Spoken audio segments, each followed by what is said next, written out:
বাঙালি special রান্নাঘরে সব বন্ধুদের স্বাগত। আজকে আমি রান্না করব ডিম দিয়ে ঢেঁড়স ভাজা বা ঢেঁড়স দিয়ে ডিম ভাজা, যা করে একই। তার জন্য আমি এখানে নিয়ে নিয়েছি ঢেঁড়স, ছোট ছোট করে কেটে নিয়েছি ধনে পাতা, কাঁচা লঙ্কা কুচি, পেঁয়াজ কুচো, নিয়ে নিয়েছি এখানে 3টে ডিম। এই আমার লেগেছে।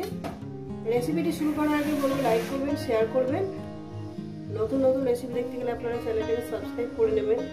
ঠিক যেভাবে খাই ঠিক আপনাদের সেইভাবে দেখাই। বন্ধুরা চলুন রেসিপিটি শুরু করা যায়।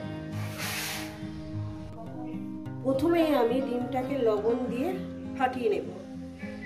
লবণ দিয়ে দিলাম, দিয়ে এটাকে ভালো করে আমি কেটে নেব।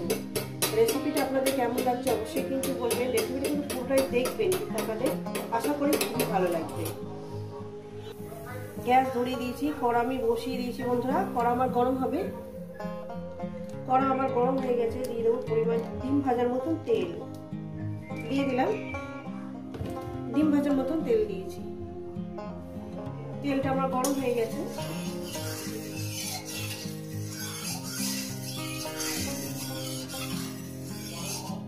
আমি ঠিক যেভাবে রান্না করছি আপনারা ঠিক সেভাবে খাবেন বন্ধুরা, ভালো লাগবে। দিয়ে দিলাম, দেখাচ্ছি কিভাবে ভাজবো।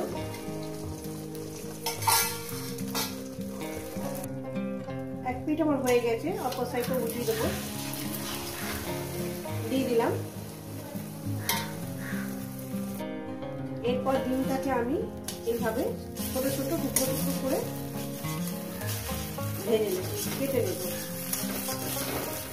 দেখুন বন্ধুরা কিভাবে আমি কেটে নিচ্ছি। এইভাবে ছোট ছোট টুকরো করে কেটে নেব। দেখুন বন্ধুরা, এই যে এইভাবে ছোট ছোট করে আমি কেটে নিয়েছি। এবার আমার ডিমটা ভাজা হয়ে গেছে। ডিমটা আমি তুলে নেব। এরপর কড়ার মধ্যে ফের আমি তেল দিয়ে দেব। পরিমাণ মতো তেলটাও দিয়ে দিয়েছি। তেলটা আমার গরম হয়ে গেছে। দিয়ে দেবো দুটো শুকনো লঙ্কা দিলাম। কয়েক সেকেন্ড একটু ভেজে নেব। দেখুন আমার ভাজাটাও হয়ে গেছে। এবার আস্তে আস্তে কি করবো, আমি ঢেঁড়সগুলো দেবো। পেঁয়াজটাও সাবধানে দেবে।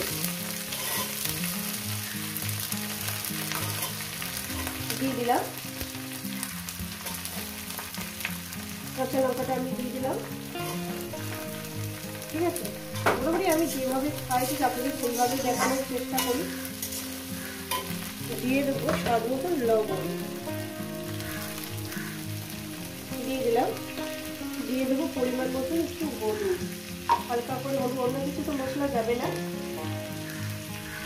একটু হলুদ দিয়ে দিলাম। আর এখানে কিছু লাগবে না, মশলা কিছুই পড়বে না, আমি অন্য কিছু দেবো না। শুধু এটাকে আমি 5 মিনিট ধরে ঢেঁড়সটাকে আমি সুন্দর করে ভেজে নেব। পেঁয়াজটাও ভাজা হয়ে যাবে, আমার ঢেঁড়সটাও ভাজা হয়ে যাবে। দেখতে থাকুন, আপনারা পুরো ভিডিওটা দেখবেন। তো বন্ধুরা দেখুন, ঢেঁড়স আর পেঁয়াজটাকে এত সুন্দর করে ভাজবেন, এমনইভাবে ভাজবেন যাতে পোড়া পোড়া যাতে না থাকে। পোড়া পোড়া মানে খেতে হলে টেস্টটা বাজে হয়ে যাবে। দেখতে সবুজ থাকবে, অথচ সুন্দর করে ভাজা হয়ে যাবে।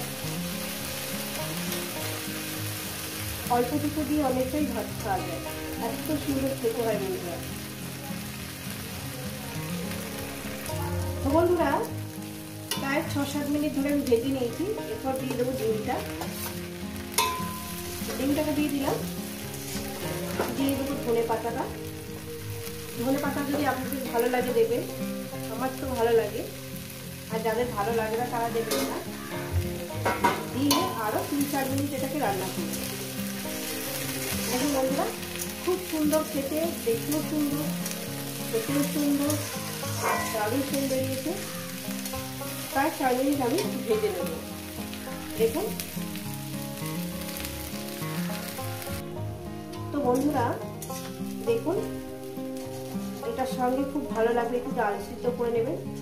কাঁচা লঙ্কা, কাঁচা তেল ছড়িয়ে ডাল সিদ্ধ করে নেবেন, খুব ভালো লাগবে। আমরা এইভাবেই খাই। আর একটু বেগুন ভাজা, কাঁচা বেগুন ভাজা। ভালো 1 মিনিট একটু রান্না করবো, 1 মিনিট মানে ভাজবো আর কি, তারপর নামিয়ে দেবো। দেখতে সুন্দর লাগছে না? দেখেন দেখতে সুন্দর, খেতে সুন্দর। তো বন্ধুরা হয়ে গেছে আমার ডিম দিয়ে ঢেঁড়স ভাজা, বা ঢেঁড়স দিয়ে ডিম ভাজা, না ডিম দিয়ে ঢেঁড়স ভাজাটা হয়ে গেছে, ওটা ঠিক ভালো লাগে না, হয়ে গেছে, আমি দেখাচ্ছি।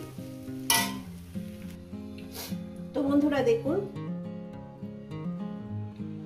এই রেসিপি যদি আপনাদের ভালো লেগে থাকে অবশ্যই কিন্তু কমেন্ট করে জানাবেন, রেসিপিটাকে লাইক করবেন, শেয়ার করবেন, চ্যানেলটা আপনাদের ভালো লেগে গেলে সাবস্ক্রাইব করে দেবেন। আবার নতুন কোনো রেসিপির সঙ্গে দেখা হচ্ছে। সবাইকে বলবো সুস্থ থাকবেন, ভালো থাকবেন, আর আবার নিত্য নতুন ভিডিও দেখবেন, কিন্তু পাশে থাকবেন বন্ধু হয়ে।